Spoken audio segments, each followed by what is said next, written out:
歡迎大家嚟到泰山自主啊！今日咧，我要教大家做一個栗子炆雞啊！呢一個咧，我就覺得好啱咧。而家天氣涼少少嘅時候咧，就可以吔啦，因為咧暖胃啊嘛，最中意食埋啲時令嘢啦嚇。好啦，即刻開始啦！搞個雞先嗱，今次咧我就用咗一個雞髀肉㗎嗱。其實咧我自己覺得咧，栗子炆雞咧，其實係用有骨嘅雞咧去炆係好食啲㗎，因為咧如果你連埋骨嘅話咧，咁黐住骨嗰啲肉咧，就因為骨冇咁受熱，而於是乎令埋啲肉咧就冇咁容易煮得太熟㗎嚇。可惜我啲屋企人咧，尤其我個仔啦嚇，佢咧好怕食骨，即係要鍛鍊下佢，咁樣唔係辦法嘅，大佬，真係唔通第時出去同啲女仔約會嚇，然後同人哋講話，我唔食雞翼㗎，no， 但我唔知佢幾時長大，真係好煩。Anyway， 咁於是乎咧，我今日咧就用咗呢一個雞髀肉去做啦。好嗱，咁啊呢度咧我有4塊雞髀肉啦，經已咧洗咗噶啦。咁啊我咧就唔中意嗰啲雞皮一齊炆嘅，因為咧你炆完出去之後咧就好多油㗎。咁於是乎咧我哋就要搣咗啲雞皮佢，哇成塊。咁你可能會話：哇太太你長大啦，卒之唔咁邪惡啦啲嘢，傻啦！啲雞皮梗係留翻用嚟炸咗佢嚟食啦。遲啲同大家分享下嚇 ，OK？ 好，搣埋呢啲先。呢啲雞皮等我擺翻落去先。好，跟住處理下啲雞髀肉咯喎。咁咧，我哋將佢咧剁幾嘢先。好啦，咁然後咧，我哋就會切開佢咯喎。咁咧，我就唔係好想切太細嚿嘅今次，因為咧呢個雞肉咧會縮水嘅。你再去炆咧，佢就哇就會乾過柴㗎啦嚇，咁啊！但係咧當然我哋亦都會處理下啲雞，咁啊令到佢咧去炆嗰陣時咧冇咁柴㗎嚇。炆完出嚟之後 ，OK， 好切咗嘢先。好啦，啲雞搞掂之後，我哋咧就要醃一醃佢啦。咁啊，其實咧我哋做一做個底味俾個雞咧就 OK 㗎咯喎，因為咧我哋炆咧就會令到佢入味啲㗎嚇。好嗱，我哋首先咧就要加啲鹽嘅，撈佢先，跟住加啲紹興酒啦。然後加雞蛋，我哋都係手啦，用隻手撈佢，耶！好，最後木薯粉，撈好咗之後咧，我哋用保鮮紙包實佢，咁然後放喺雪櫃咧，起碼咧今次要半個鐘頭啦嚇，醃耐啲咧仲好啲添。OK， 好，搞佢。好啦，嚟到呢一個餸最複雜嘅一個步驟啦，就係搞下啲栗子咯噃，哇！呢粒栗子咧就叫做桂林鋥，我咧就喺街市度買嘅啫。咁佢好好咧，已經咧係剝咗嗰個硬殼噶啦。咁啊已經係幫咗我哋一個步驟噶咯噃。咁啊嗱，記住，如果你去炆嘢嘅話咧，用呢一個桂林鋥成粒圓形啲嗰啲咧就會好啲嘅。咁啊，你會有機會咧見到可能扁啲嗰啲咧炆嘢咧就冇咁好噶啦嚇。OK，咁我哋就用桂林鋥。好。然後最麻煩嘅步驟係乜嘢咧？我哋咧就係要將呢啲栗子咧放落滾水度啦。咁我已經咧煲咗一罌滾水喺度，然後咧我哋就將啲栗子放落去，烚一烚佢先嚇。咁我哋咧烚到佢咁上下咧，佢就會好容易搣嗰個皮出嚟㗎啦。咁但係有個問題就係出現啦噃，呢啲栗子咧，我哋一定要趁熱咧去剝嗰啲皮㗎嗱。個方法咧，我曾經都試過嘅，就係揾啲毛巾包住啲熱嘅栗子，係咁捽，咁佢咧嗰啲皮 supposedly 咧係會甩出嚟嘅。但係如果你用手搣咧，就會 efficient 啲，不過就會好熱咯。咁你自己揀啦。烚緊栗子嘅時候，我哋可以切下啲其他嘅材料咯噃。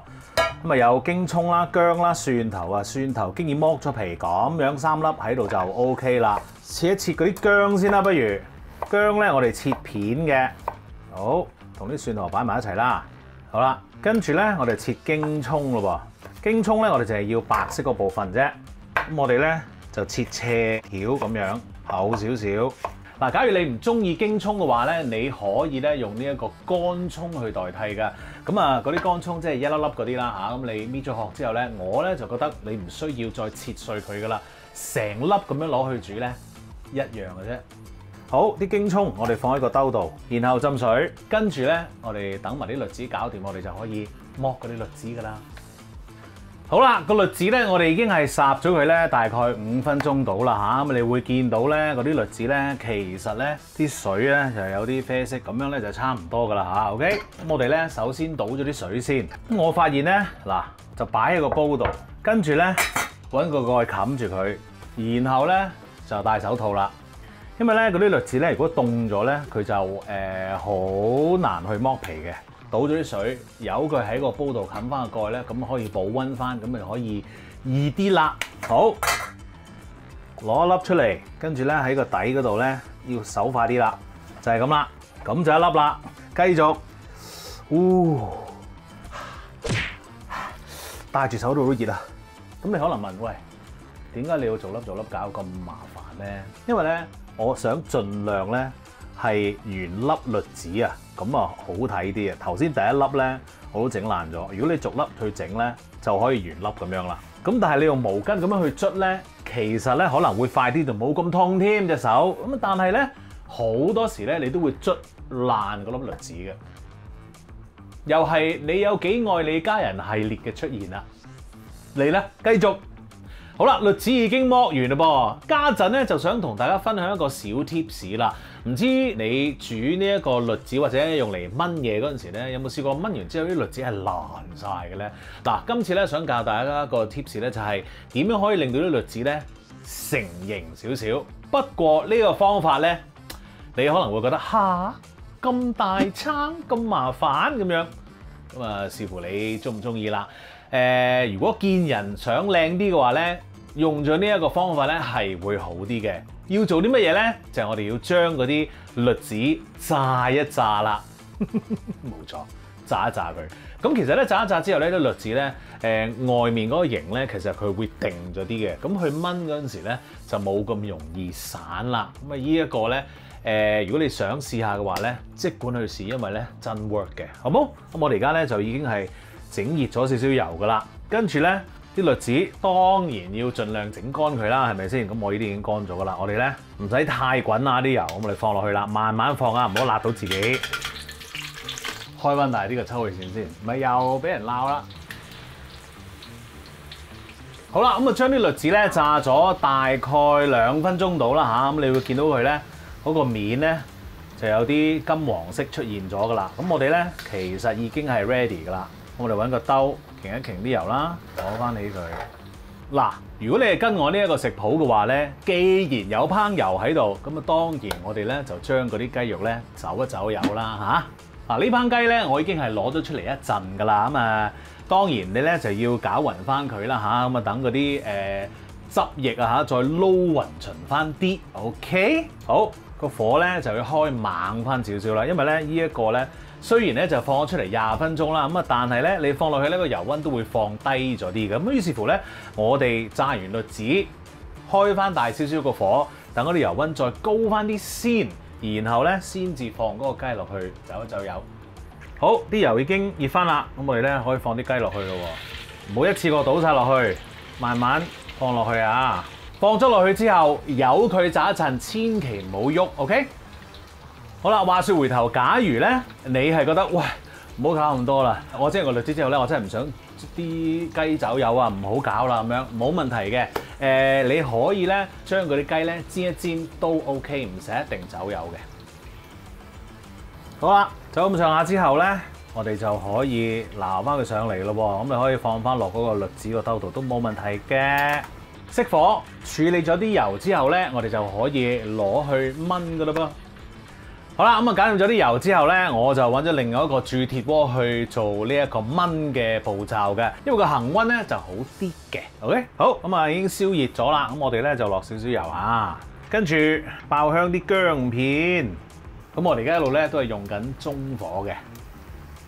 好，你聞到啲薑嘅香味出嚟之後咧，咁我哋揾嗰啲京葱咯噃，咁啲京葱咧我哋就已經倒走晒啲水啦，咁然後咧我哋就擺落去啦。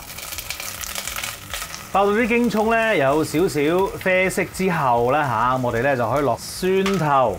好啦，咁啊跟住咧，我哋要落海鮮醬咯。咁啊呢個時候咧，較翻個細火先。如果唔係咧，就好快燶啦啲嘢。因為我哋仲有其他醬要落㗎嚇。海鮮醬之後，蠔油、砂糖，輕輕撈勻佢哋先。落晒之後咧，可以較翻大少少啦個火，去翻中火啊！好啦，聞到香味之後，落我哋嘅雞湯，跟住鹽啊，煮翻滾佢先。好啦，咁啊煮滾翻啦噃，而家咧我哋就可以落翻我哋啲雞啦，同埋栗子啦，一齊落去咯。哇，正啊 ！OK，good。跟住我哋要加翻啲水啦，攪翻勻佢先。嗱，假如咧你覺得唔係好夠色喎，你可以咧加翻啲老抽嘅嚇，咁我加翻啲啦，隨量。好啦 ，very good 啦。嗰啲水咧啱啱冚過嗰啲材料啊，雞咧咁就 OK 噶啦，咁樣啦，露少少都得嘅。跟住咧，我哋就用中火啦，煲翻滾佢，然後咧冚蓋留翻條啦，轉細火，咁啊再燜佢咧9個字至到1小時。燜完之後咧，我哋就冚翻個蓋，熄火就等佢喺度休息一陣先。休息咧大概半個鐘頭，咁啊等嗰啲肉啊放鬆咗啲啊，咁啊啲汁咧再混合埋多啲咧，咁樣跟住咧你再煮翻熱佢，然後就上得碟噶啦。明白冇 ？OK。好啦，我咧就煮咗1個鐘啦，咁跟住咧熄火休息咗半個鐘，然後咧再煮翻滾佢。而家望一望個情況係如何先。哇，正啦正啦，very good very good。假如你覺得咧個汁唔夠結嘅話咧，你可以咧加翻一啲芡汁嘅。咁呢一個咧就係木薯粉再加啲水。咁我覺得個汁都結結地㗎啦已經，不過咧我加翻少少啦。咁啊記住你落芡咧就逐少逐少加，你一次過加晒咧佢就會太結，嗰陣時就成煲嘢都衰晒啦。搞掂，食得。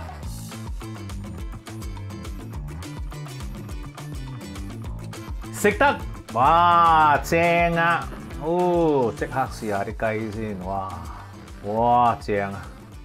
不過咧，我始終都係覺得連骨煮嗰個雞咧係會好啲嘅。不過我屋企啲人咧就係中意食啖啖肉，所以咧我費事佢哋啃親啲骨啊。都好好味。啲肉仲好 juicy 嘅。食粒栗子先，好香。總括嚟講，天氣涼涼地，撈飯食啦，一流嘅。記住 subscribe 我嘅 YouTube channel 同埋 follow 我嘅 Facebook page， 最好咧就係 like 埋啦。成口栗子啊，吞咗佢先，繼續食。